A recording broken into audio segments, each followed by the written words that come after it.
स्वागत है आपका न्यूज निवारण टीवी पर। इस वक्त 2025-26 के वार्षिक चुनाव का कचहरी के अंदर बिगुल बजा हुआ है। 27 तारीख को वोटिंग होनी है, लेकिन उससे पहले नामांकन होना है और 4 पैनल करीब करीब कचहरी में इस वक्त उठे हुए हैं। और इन 4 पैनल में अगर बात की जाए तो रोहतास अग्रवाल जो कि वर्तमान में अध्यक्ष हैं वो भी हैं। इसके अलावा 2 पैनल और हैं जिनमें अजय शर्मा से लेकर संजय शर्मा, यानी कि 2 पंडितों के पैनल है और एक पैनल अन्य है। मेरे साथ इस वक्त अजय कुमार शर्मा है जो कि अध्यक्ष पद के दावेदार हैं। बात करने पहुंचे हैं कचहरी में। सर, सबसे पहले स्वागत है आपका न्यूज निवारण टीवी पर। मुझे थोड़ा देर से पता चला, लेकिन पता चला है कि आप भी जरा मैदान में आए हैं, तो क्या पॉलिसीज है सर और क्या सोचकर जो है मैदान में उतरे हैं? देखिए, अधिवक्ताओं की समस्या को मद्देनजर रखते हुए मैं चुनाव में उतरा हूं, क्योंकि वर्तमान में जो हमारे पदाधिकारीगण हैं, पिछले 1 वर्ष में ये देखने में आया है कि अधिवक्ताओं की समस्याओं का निवारण कम हुआ है। कम क्या, हुआ ही नहीं है और दिन पे दिन अधिवक्ताओं की समस्या बढ़ती जा रही है। तो अधिवक्ताओं की मांग पर ही मुझे चुनाव लड़ना पड़ रहा है, क्योंकि मैं आपको बताना चाहता हूं कि मैं पूर्व में भी मेरठ बार एसोसिएशन में 3 बार महामंत्री पद पर रह चुका हूं और अधिवक्ता ये चाहते हैं कि भाई मैं अध्यक्ष पद पे चुनाव लड़ूं। इस वजह से मैं चुनाव मैदान में आया हूं, जनता की भारी मांग पर। सर, चुनावी मैदान में आप जनता की मांग पर आए हैं, लेकिन पहले भी मैंने कई बार कवर किया है और अध्यक्ष जी वर्तमान में अध्यक्ष से मैंने बात की थी कि आप क्यों लड़ रहे हैं, तो उनका कहना तो ये है कि मैं मजबूरी में लड़ रहा हूँ, मुझे तो जो है वकीलों की समस्या का निदान कराना है। पिछले इंटरव्यू में ऐसा ही कुछ था। तो ये वाली बात तो अगर कर ही रहे हैं तो फिर परिवर्तन वकील क्यों करेंगे? ये 1 साल में जो हमारे अगर पूर्व अध्यक्ष जी ने कहा है कि मैं अधिवक्ताओं की समस्याओं का निवारण करने के लिए आया हूँ, तो ऐसी कौन सी समस्या रह गई थी जो 1 साल में पूरी नहीं हुई? वो पुनः फिर क्यों चुनाव लड़ना चाहते हैं? मैं आपके माध्यम से पूछना चाहता हूँ वर्तमान में अध्यक्ष जी से कि ऐसी कौन सी समस्या रह चुकी है जिनका 1 साल में निवारण नहीं कर पाए वो, और अब पुनः अध्यक्ष पद पर प्रत्याशी बनने के उपरांत वो बनने के बाद वो कह रहे हैं कि मैं निवारण करूंगा। तो मैं आपके इस मंच के माध्यम से पूछना चाहता हूँ। दूसरी बात यह है कि आपको पता होगा कि हमारी इस समय जो 40 वर्ष से जिसकी लीडरशिप हाईकोर्ट बेंच की हम किया करते थे, मेरठ बार एसोसिएशन का अध्यक्ष केंद्रीय संघर्ष समिति का संयोजक होता था, चेयरमैन होता था, उसकी एक आवाज पे पश्चिमी उत्तर प्रदेश के 22 जिलों में हड़ताल, कलमबंद हड़ताल हो जाती थी। आज वो लीडरशिप केवल और केवल हमारे एक आदमी के वजह से आज वो खत्म हो गई है। ये मैं नहीं, ये पूरी कचहरी जानती है। तो मैं प्रयास करूंगा कि अगर मुझे अधिवक्ताओं ने जिताने का मौका दिया, मैं जीत के आया, तो मैं जो हमारी 40 वर्ष पुरानी हाईकोर्ट बेंच की मांग है और उसकी लीडरशिप है, मैं उसे वापस लाने का प्रयास करूंगा। ये जो प्रकरण हुआ था गाजियाबाद वाला, केंद्रीय संघर्ष समिति का जो चेयरमैनशिप की बात कर रहे हैं वो वापस चली गई, तो कहाँ आप उसे फॉल्ट मान रहे हैं? कहाँ दिक्कत आ गई? वापस क्यों चली गई? और क्या फिर सब लोग बैठकर देखते रहे, पुतले फूंके गए, सब तमाम चीजें हो गई, अब चुनाव आया कोई सवाल करने वाला नहीं? जनता है, जनता का सवाल कर रही है, जवाब नहीं मिल रहा तो उसे अपने वोट से जवाब देगी वो जनता। ये मेरठ बार के इतिहास में पहली दफा हुआ है कि किसी अध्यक्ष का पुतला उसके मुंह के सामने फूंका है। इससे शर्मनाक बात नहीं हो सकती। मैं उन अधिवक्ताओं का भी कार्य को सही नहीं, सराहना नहीं करता कि उन्होंने सही करा, उन्होंने भी गलत कार्य करा है कि एक अध्यक्ष की मान मर्यादा का उन्होंने खत्म करी है। लेकिन क्योंकि इसके पीछे कारण क्या था, मैं अधिवक्ताओं के हमारा पदाधिकारी बनना कि हम किसी को कुछ दे नहीं सकते, केवल और केवल अधिवक्ता का मान और सम्मान बढ़ा सकते हैं। और Prem hospital and modular test tube baby centre पिछले 30 वर्षों से निरंतर आपकी सेवा करते हुए अब और भी बेहतर रूप में बिजली बम्बा बाईपास पे भी state of the art infrastructure, 24 घंटे इमरजेंसी एवं ICU, gynaecology, obstetrics, laparoscopic surgery, laser surgery, cosmetic surgery, infertility, paediatrics, NICU, trauma आदि एडवांस्ड सुविधाओं के साथ कैशलेस सुविधा उपलब्ध है। Prem hospital, inspiring healing, empowering lives, near Shoprix mall, Bijli Bamba bypass, Meerut. दोस्तों, एक बार फिर स्वागत है आपका छोटे से ब्रेक के बाद। सस्ते सुलभ न्याय की बात चल रही है तो सवाल बनता है कि सस्ता सुलभ न्याय ई फाइलिंग की जो प्रक्रिया थी, जो सिस्टम था, वो पूरी तरह से ध्वस्त हो गया। केवल एक लॉलीपॉप ई फाइलिंग का एक नाम बचा, लेकिन ई फाइलिंग हो नहीं पाई। लोगों को न्याय ई फाइलिंग के माध्यम से मिल नहीं पाया। लोगों को फिर से सफर करना पड़ा, पूरब जाना पड़ा।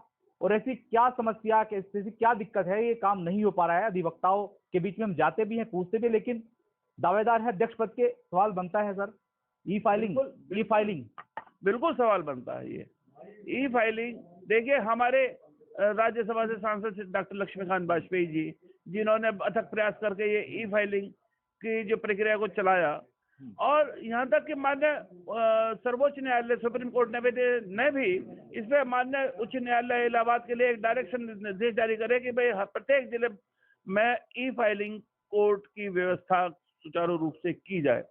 But high court, Allahabad high court के मुख्य न्यायाधीश, इलाहाबाद हाई कोर्ट बेंच के वकीलों के दबाव में आकर उस ऑर्डर को भी अबेंस कर दे, कैप्टन अबेंस ये कर देते हैं। तो यहाँ इस देश में जब तक न्याय आपको अपनी मांग मनवाने के लिए 100, 200, 500 आदमी मरे नहीं, जब तक किसी की सुनवाई नहीं होती। आपने उत्तराखंड का देखा होगा, उत्तराखंड जिला की मांग कितनी पुरानी चली आ रही थी। जब तक रामपुर तिराहा कांड हुआ, 100, 200 आदमी मरे, तभी जाके मांग पूरी हुई। तो ये हाईकोर्ट बेंच का अभी आपने लेटेस्ट में देखा होगा कि अभी राज्यसभा में डॉक्टर लक्ष्मीकांत वाजपेयी ने इस मुद्दे को पुरजोर से शून्य काल में जो है पुरजोर से उठाया उन्होंने। तो मैं भी प्रयास करूंगा, अगर बना तो बनने के बाद हम विधि मंत्री से भी मुलाकात करके इस बात को रखेंगे कि भाई ये जो ई फाइलिंग है, सस्ता और सुलभ न्याय बनने के लिए वो कम से कम ई फाइलिंग की तो व्यवस्था चालू होनी चाहिए। हाई कोर्ट नहीं मिल पा रहा, बेंच नहीं मिल पा रही, तो ई फाइलिंग तो मैक्सिमम, ई फाइलिंग तो कम से कम शुरू होनी चाहिए। एक एफिडेविट करने के लिए, केवल एक एफिडेविट करने के लिए एक क्लाइंट को 5,000 रुपए खर्च करने पड़ते हैं। तो जो एफिडेविट 50 रुपए पे, 100 रुपए पे खर्च हो जाता है, उसे बनवाने के लिए 5,000 रुपए लगाने पड़ते हैं। तो कहाँ सस्ता और सुलभ न्याय मिला। आपने बात की थी जो न्यू कमर हैं, कचहरी में आ रहे हैं सीखने के लिए, लेकिन उनके लिए देखा अगर जाए अन्य जनपदों के मुकाबले, आप गाजियाबाद चले जाइए, आप नोएडा चले जाइए, उनके लिए तमाम व्यवस्थाएं हैं और तमाम चीजें मिलती हैं ऊपर से। यहाँ इम्प्लीमेंट नहीं क्यों हो पाती हैं वो, यहाँ क्या समस्या आ रही है? आप अगर लड़ रहे हैं तो क्या करना चाहेंगे न्यू कमर के लिए? जो नए अधिवक्ता आ रहे हैं वो आज जूनियर है, कल सीनियर हो जाएंगे। देखिए, हमारे प्रयास ये रहेगा कि जैसे राजस्थान गवर्नमेंट ने और बिहार में भी कई 1-2 जिलों में है, बिहार गवर्नमेंट ने भी जो नए एडवोकेट्स हैं उनके लिए 2,000 अथवा 5,000 रुपए स्टाइपेंड प्रति माह की घोषणा करी है। तो बनने के बाद हमारा प्रयास रहेगा कि माननीय मुख्यमंत्री योगी जी से मिलकर इस बात को कहा जाए कि भाई जो नए अधिवक्ता है जिनके 5 साल तक उनकी प्रैक्टिस नहीं, 5 साल तक जो है उन्हें 2,000 रुपए या 3,000 रुपए प्रति माह उन्हें दिया जाए। ये प्रयास रहेगा। ये पैरवी अब से पहले अगर हो जाती तो बेहतर रहता। ये प्रयास चल रहे हैं, इस बात के प्रयास करे भी है। हमने पहले भी हमने इस बात का मुद्दा उठाया था। मैं पहले जब 2021 में सेक्रेटरी था, जब भी मैंने इस बात का मुद्दा उठाया था और लेटर भी लिखा था माननीय मुख्यमंत्री जी को अपने लेटर पे। बहुत शुक्रिया। एक छोटा ब्रेक और ले लेते हैं और इस ब्रेक के बाद आखिरी पड़ाव पर चलते हैं और कुछ सवालात हैं अभी मेरठ कचहरी की सुरक्षा व्यवस्था से लेकर के तमाम चीजों को हम यहाँ जान लेते हैं। एक छोटे से ब्रेक के बाद हाजिर होते हैं। Swami Vivekanand Subharti University, one of the leading universities of North India. 250 acres campus, 220 plus professional and vocational programs, 20,000 plus students, state of the art infrastructure.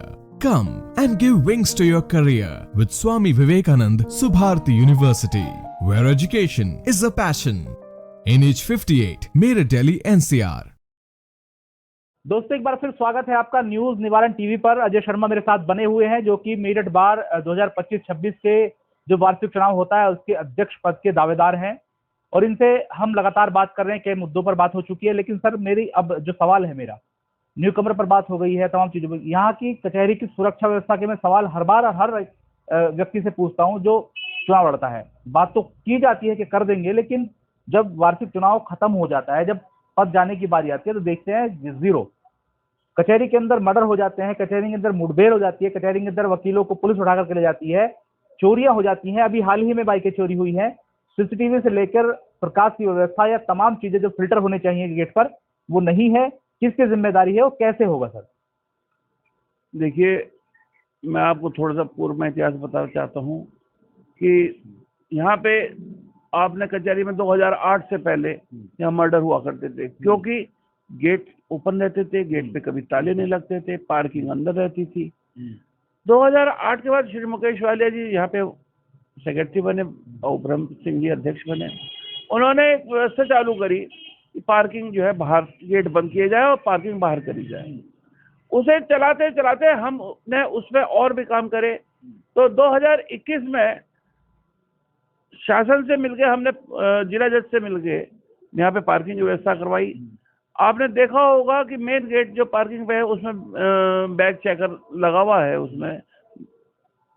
दूसरा, सारे 2016 में मैंने एक यहाँ पे सीसीटीवी कैमरे चारों तरफ लगवाए और एक उसका बड़ा एक हॉल कमरा जिसमें बाकायदा टीवी लगे हुए हैं, वो पीछे चौधरी चरण सिंह बिल्डिंग के पीछे एक रूम बना हुआ है उसका।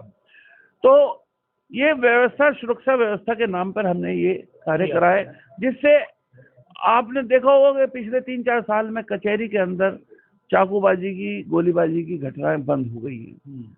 और पुलिस बाकायदा, मैं इस मंच के माध्यम से पुलिस का भी शुक्रिया अदा करूंगा कि मुस्तैद रहती है। बाकायदा एक इंस्पेक्टर की नियुक्ति 2021 में भी एक इंस्पेक्टर की नियुक्ति कचहरी के लिए अलग से की गई है, जबकि चौकी अलग है, एक इंस्पेक्टर की नियुक्ति और की गई हुई है। तो सुरक्षा व्यवस्था के नाम पे तो देखिए, मैं कहता हूं कि इसे और भी सुदृढ़ किया जा सकता है। और जहां तक रही पार्किंग की व्यवस्था, मैंने मल्टी लेवल पार्किंग के लिए पिछले 2021 वाले टेन्योर में मैंने जिला जज के साथ जिलाधिकारी महोदय से मिलकर प्रस्ताव भिजवाया था कलेक्ट्रेट में एक मल्टी लेवल पार्किंग का। अब वो प्रस्ताव कहाँ तक, कितनी स्टेज पर पहुंचा है, मुझे उसकी जानकारी नहीं है। लेकिन अभी पीछे मेरे जिला जज के से बात हुई थी, तो उन्होंने कहा था कि वो प्रस्ताव अभी पेंडिंग चल रहा है। तो मैं, अगर देखिए मुझे मौका मिलता है तो मैं उसे मल्टी लेवल पार्किंग जो है मैं उसे उसकी पैरवी करूँ। आखिरी सवाल है, पता नहीं आप जवाब देंगे नहीं, क्या मान रहे, किससे टक्कर मान रहे हैं आप? 3-3, 4-4 लोग आपके सामने हैं। मैं तो टक्कर किसी से भी न मान रहा, मैं तो चुनाव जीत रहा हूँ, क्योंकि अधिवक्ता भाई, मेरे सारे अधिवक्ता भाइयों की मांग पे मैं आया हूँ और सभी से टक्कर है और किसी से भी टक्कर नहीं है। नहीं, 2-2 पंडित लड़ रहे हैं, तो कुछ ना कुछ तो होगा भाई। क्या फायदा होना है, क्या नुकसान होना है, थोड़ा सा बताइएगा। और अगर आप अकेले होते तो शायद कुछ और परिस्थिति होती। देखिए, ऐसा है, ये तो चुनाव है, यहाँ कोई बिरादरी, मैं तो मानता नहीं। आप नहीं मानते, लेकिन जग जाहिर है। मैं नहीं मानता, क्योंकि मुझे चुनाव लड़ाने वाले मेरे सारे भाई हैं। उन भाइयों में कोई हिंदू है, कोई मुस्लिम है, कोई सिख है, कोई ईसाई है, और अपने बिरादरियों में जाट, ब्राह्मण, त्यागी, ठाकुर, पंजाबी, मुस्लिम, हरिजन, सब के मैं एक सर्व समाज का, आप माने तो मैं प्रतिनिधि कर रहा हूँ।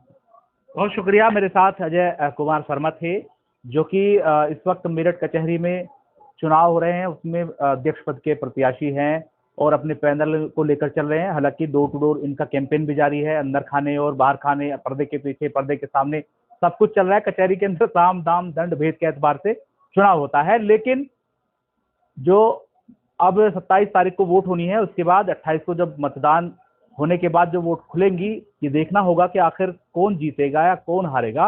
ये तमाम चीजें भी भविष्य के गर्भ में है। सहयोगी रियासत अली के साथ मैं मनोवर चौहान, न्यूज निवारण टीवी मेरठ। जय हिंद।